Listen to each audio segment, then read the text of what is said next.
ड्रामे की next episode में आप लोग देखेंगे कि किस तरह सानिया ने आयशा को नीचा दिखाने की कोशिश की है, ये कहकर कि तुमने वाकई में भाभी का बहुत ख्याल रखा है, तो इसके लिए तुम्हारे लिए एक इनाम तो बनता है। ये कहकर वो कुछ पैसे आयशा के हाथ में थमा देती है। देखेंगे आप लोग अगली किस्त में कि किस तरह से असवद अनूशे को अपनी माँ यास्मीन के पास हॉस्पिटल छोड़कर आता है कि वो सारी रात वहाँ पर उनके साथ स्टे करे। लेकिन होता यूं है कि जब असवद घर आता है तो वहाँ पे अनूशे को देखकर चौंक जाता है और उसको कहता है कि तुम यहाँ पर क्या कर रही हो। अनूशे कहती है कि तुम तो जानते हो असवद कि मेरा दिल कितना नाजुक है, मैं हॉस्पिटल में नहीं रह सकती और सारी रात रहना तो बिल्कुल नामुमकिन है मेरे लिए। लेकिन तुम फिक्र ना करो, मैं आयशा को वहाँ छोड़कर आई हूँ, वो सारी रात वहाँ ताईजान के पास रहेगी। असवद को आता है गुस्सा और वो अनूशे से कहता है कि मुझे तो तुम पे भरोसा करना ही नहीं चाहिए था, पता नहीं क्या सोचकर मैं तुम्हें वहाँ मामा के पास छोड़ आया था। ये कहकर असवद चला जाता है हॉस्पिटल। जाते हैं सब लोग हॉस्पिटल में, आती है नर्स और कहती है कि आपके पेशेंट के डिस्चार्ज होने का वक्त आ चुका है। वहीं पे सानिया कहती है कि मैं आती हूँ आपके पास और तमाम फॉर्मेलिटीज़ पूरी करती हूँ, तो असवद कहता है कि नहीं चची जान, आप नहीं जाएंगी। वहीं पर सानिया शॉक्ड हो जाती है कि असवद ने आखिर ऐसा क्यों किया।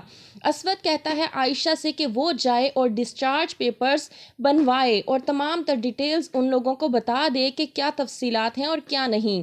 वहीं पर वो सानिया से कहता है कि मैंने आपको जाने से इसलिए रोका क्योंकि आयशा तमाम रात यहाँ पर रुकी थी, वो मामा की सूरत हाल को बखूबी जानती है, इसलिए मैं चाहता हूँ कि वो जाए और मामा की तफसीलात डॉक्टर्स को बताकर उसके मुताबिक फ़ाइल बनवाए।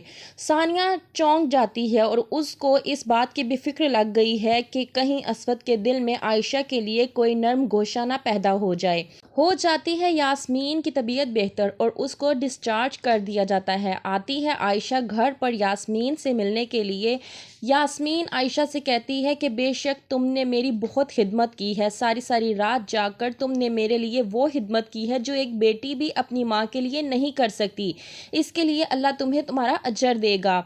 और मैं सही बात कर रही हूँ कि अगर मेरी सगी बेटी भी होती तो वो ये भी सब कुछ ना करती। वहीं पर खड़ी होती हैं सानिया और अनूशे और तमाम तर बातों को सुनकर सानिया को बेहद गुस्सा आ रहा होता है और अनूशे उसको तो वैसे ही आयशा पर गुस्सा करने के लिए कोई ना कोई बहाना चाहिए होता है। वो अपनी माँ सानिया से कहती है कि कुछ करें, कहीं ऐसा ना हो कि आयशा इन तमाम लोगों के दिलों में वो घर बना ले जो मैं कभी बना नहीं सकती। जाने लगती है आयशा अपने घर पर तो अनूशे आती है और सानिया से कहती है कि कुछ करना अब आपके ही हाथ में है। जाती है सानिया और आयशा को रोक कर कहती है कि बेशक यास्मीन भाभी ने बिल्कुल ठीक कहा है कि तुमने सारी रात जाकर उनकी खिदमत की है और वाकई में ऐसा कोई नहीं कर सकता। उनकी अपनी सगी बेटी होती तो वो भी शायद ऐसा ना करती और मेरे ख्याल से इतना सब कुछ तुमने किया है तो तुम्हारे लिए इनाम तो बनता ही है। कुछ पैसे निकालती है और आयशा के हाथ में थमा देती है सानिया, लेकिन आयशा को ये चीज़ हरगिज़ बर्दाश्त नहीं होती। क्या होगा आगे, क्या करेगी आयशा और क्या जवाब देगी अनूशे को, देखने के लिए देखते रहिए ड्रामा सीरियल उम्मे आयशा।